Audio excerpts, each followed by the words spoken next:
بسم اللہ الرحمن الرحیم. السلام علیکم ورحمۃ اللہ وبرکاتہ. مائی ڈیئر برادرز اینڈ سسٹرز، آج کا جو ٹاپک ہے وہ ہے ریگارڈنگ توکل ان اللہ سبحانہ و تعالیٰ. اگر ایک دل ایسا ہو جس میں اللہ پر توکل یا بھروسہ نہ ہو، یا پھر اگر آپ یہ سمجھیں گے کہ ایک ایسا دل ہے جو ٹرسٹ نہیں کرتا، تو یہ ایک بیمار دل ہے، اور اس بیمار دل کا علاج کرنا بہت ضروری ہو جاتا ہے. اکثر اوقات ایسا ہوتا ہے کہ ہم لوگ اللہ تعالیٰ کے فیصلوں کے اوپر ناراض ہو جاتے ہیں، یا ہمیں سمجھ نہیں آتی کہ آخر ایسے فیصلے کیوں ہو رہے ہیں، اور ہم اس طرح کے سوال کرتے ہیں کہ آخر میرے ساتھ ایسا کیوں ہو رہا ہے، why is this happening to me، یا یہ واقعہ میری زندگی میں آخر کیوں پیش آیا.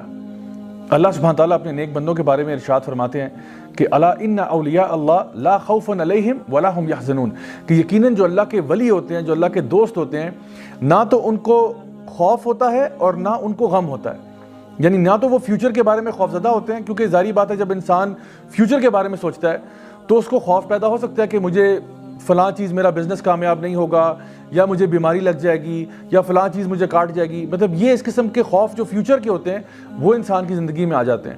اور پھر ایسا بھی ممکن ہے کہ ایک انسان جو ہے اپنے پاسٹ کے بارے میں غم کرنا شروع کر دے کہ ہائے کاش اگر میں نے یوں کر لیا ہوتا، کاش میں نے ایسا کر لیا ہوتا. تو اللہ سبحانہ تعالیٰ فرماتے ہیں کہ جو میرے ولی ہیں وہ نہ تو فیوچر کے بارے میں ڈرتے ہیں اور نہ ہی پاسٹ کے بارے میں غم کرتے ہیں، کیونکہ وہ پورا کا پورا ٹرسٹ جو ہے وہ اللہ سبحانہ تعالیٰ کی ذات پر کرتے ہیں کہ جو ہوگا انشاءاللہ اللہ تعالیٰ کی مرضی کے مطابق ہوگا، اور میں اللہ کی مرضی سے راضی ہوں.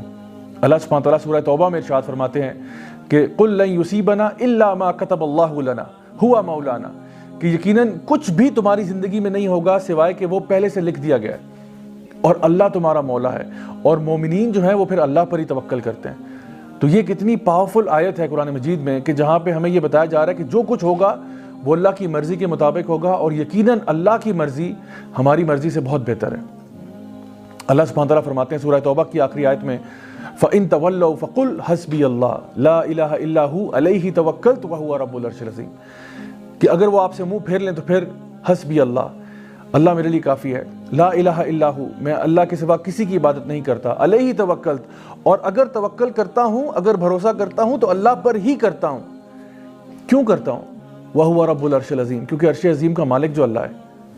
تو جب ساری کائنات اللہ تعالیٰ کے قبضہ قدرت میں ہے، جب ہم کہتے ہیں کہ ان اللہ علی کل شیء قدیر، ہر چیز پر اللہ تعالیٰ قادر ہے، تو پھر اللہ پر ہی بھروسہ کرنا بنتا ہے. انسان جب یہ سوچتا ہے کہ میرا رب جو ہے وہ ہر چیز پر قادر ہے، پھر انسان اللہ کو یہ نہیں بتاتا کہ میرے پرابلمز کتنے بڑے ہیں، انسان اپنے پرابلمز کو بتاتا ہے کہ میرا رب کتنا بڑا ہے. اللہ سبحانہ تعالیٰ فرماتے ہیں سورہ فرقان میں وَتَوَكَّلْ عَلَى الْحَيِّ الَّذِي لَا يَمُوتُ، کہ توکل اس ذات پر ہم کرتے ہیں جس کو موت نہیں آتی. سبحان اللہ. یعنی اگر آپ نے کسی پر بھروسہ کرنا ہے، اگر آپ نے کسی پر ٹرسٹ کرنا ہے، تو کیوں نہ اس پر ٹرسٹ کیا جائے، اس پر بھروسہ کیا جائے جو ہمیشہ رہنے والا ہے، الحی ہے، القیوم ہے، لا یموت، اور اس کو موت نہیں آتی. اسی طرح سے سورہ طلاق سورہ نمبر 65 آیت نمبر 2 اور 3 میں اگر آپ دیکھیں تو اللہ سبحانہ تعالیٰ فرماتے ہیں کہ وَمَن يَتَّقِ اللَّهَ يَجْعَل لَّهُ مَخْرَجًا وَيَرْزُقْهُ مِنْ حَيْثُ لَا يَحْتَسِبُ وَمَن يَتَوَكَّلْ عَلَى اللَّهِ فَهُوَ حَسْبُهُ، کہ جو شخص بھی اللہ کا تقوی اختیار کرے گا اللہ تعالیٰ اس کو ہر مصیبت سے باہر نکالے گا، اور پھر اس کو رزق دے گا وہاں سے جہاں سے اس نے سوچا بھی نہیں ہوگا.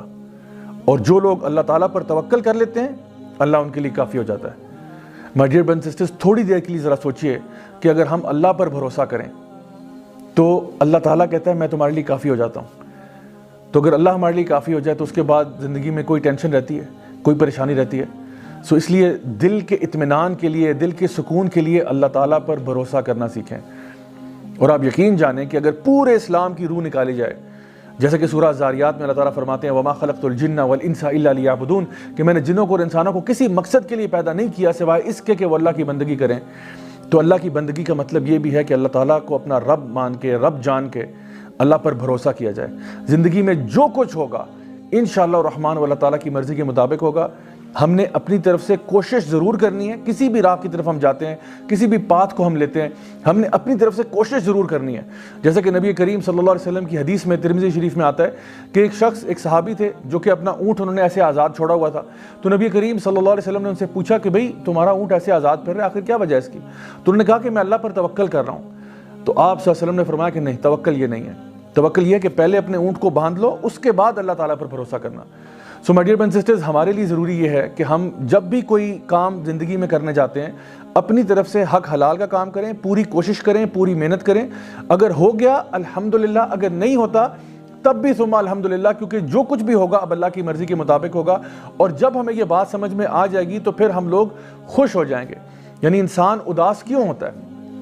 انسان اداس اس لیے ہوتا ہے کہ جب اس کی مرضی کے مطابق چیزیں نہیں ہوتی.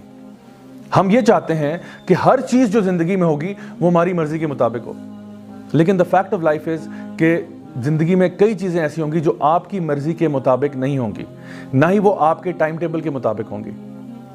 جو ایمان والے لوگ ہوتے ہیں وہ یہ بات جانتے ہیں کہ جب بھی جو کچھ بھی ہوگا وہ اللہ تعالیٰ کی مرضی کے مطابق ہوگا. اور اللہ العلیم ہے، الحکیم بھی ہے.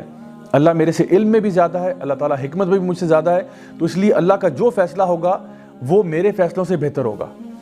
ہمیں تصویر کے اندر صرف ایک چھوٹا سا پکسل نظر آ رہا ہوتا ہے اور اللہ سبحانہ تعالیٰ کو پوری پکچر نظر آ رہی ہوتی ہے. تو پھر جب بھی کوئی معاملہ زندگی میں ہو تو پھر اداسی کیسی، غم کیسا، انسان کو اسی بات پر خوش ہو جانا چاہیے کہ جو کچھ بھی میری زندگی میں ہوا ہے وہ میرے رب کی مرضی کے مطابق ہوا ہے اور اللہ مجھے کبھی ضائع نہیں کرے گا. صحابہ کرام رضی اللہ عنہم اجمعین کہا کرتے تھے کہ جب ہم اللہ تعالیٰ سے دعا کرتے ہیں اور ہماری دعا قبول ہو جاتی ہے تو ہمیں بڑی خوشی ہوتی ہے، لیکن جب ہماری دعا قبول نہیں بھی ہوتی تو ہمیں زیادہ خوشی ہوتی ہے کہ پہلے ہماری مرضی تھی لیکن اب اللہ کی مرضی ہے، اور یقیناً اللہ کی مرضی ہماری مرضی سے تو بہت بہتر ہے. نبی کریم صلی اللہ علیہ وسلم کی ایک حدیث ہے جہاں پہ آپ نے فرمایا کہ اگر تم اللہ تعالیٰ پر توکل کرو جس طرح کی چڑیاں اللہ تعالیٰ پر توکل کرتی ہیں تو اللہ تمہیں اسی طرح عطا فرمائے گا جیسے چڑیوں کو عطا فرماتا ہے. کہ وہ صبح کے ٹائم اپنے گھروں سے نکلتی ہیں، اپنے گھونسلوں سے نکلتی ہیں، اور جب واپس گھر کو آتی ہیں تو ان کے پیٹ بھرے ہوتے ہیں. اب اس میں ایک بڑا امپورٹنٹ بات ہے، وہ یہ ہے کہ یہ نہیں کہا گیا کہ چڑیاں اپنے گھروں میں بیٹھی رہتی ہیں اور آسمان سے منو سلوا نازل ہو جاتا ہے، بلکہ چڑیاں حرکت کرتی ہیں، یعنی حرکت میں برکت ہے. تو آپ نے اپنے اعتبار سے پوری کوشش کرنی ہے، باقی اللہ پہ چھوڑیں. مثال کے طور پہ آپ کا اگر 2 ہفتے کے بعد فائنل ایگزام ہے، آپ اس کی خوب تیاری کریں، خوب محنت کریں اور پھر اللہ تعالیٰ پر توکل کریں. اچھے طریقے سے ایگزام اٹیمپٹ کر کے آئیں، انشاءاللہ الرحمن اگر اچھے نمبر آ گئے الحمدللہ. اگر نہیں بھی آتے اور کسی وجہ سے آپ فیل ہو جاتے ہیں یا آپ کا داخلہ کہیں پہ نہیں ہو پاتا، تب بھی اللہ تعالیٰ پر پورا بھروسہ کریں کہ انشاءاللہ اس میں سے بھی خیر نکلے گی. کسی کو اگر آپ نے اپنے گھر دعوت کے اوپر بلایا ہوا ہے، اب یہ نہیں کہ آپ نے دعوت پر بلا لیا اور کھانے کے لیے کچھ تیار نہیں کیا کہ جی آپ اللہ تعالیٰ پر توکل کر رہے ہیں کہ شاید آسمان سے کھانا نازل ہوگا. ایسا نہیں ہے. دعوت پر کسی کو بلا رہے ہیں، اپنی طرف سے پورے پریپریشن کریں کھانے کی. ہاں اگر وہ جل جائے یا کوئی اور مسئلہ ہو جائے وہ اور بات ہے، پھر اللہ تعالیٰ پر توکل کریں کہ اس میں بھی کوئی نہ کوئی خیر ضرور نکلے گی. سو آئی ہوپ کہ آج کی اس بات سے آپ کو سمجھ میں آ گیا ہوگا کہ اصل میں اللہ تعالیٰ پر توکل کرنا، اللہ تعالیٰ پر بھروسہ کرنا کتنا ضروری ہے آپ کے اپنے دل کے اطمینان کے لیے. Until next time, this is me, Raja Ziaul Haq, signing off. Wassalamu alaikum wa rahmatullahi wa barakatuh.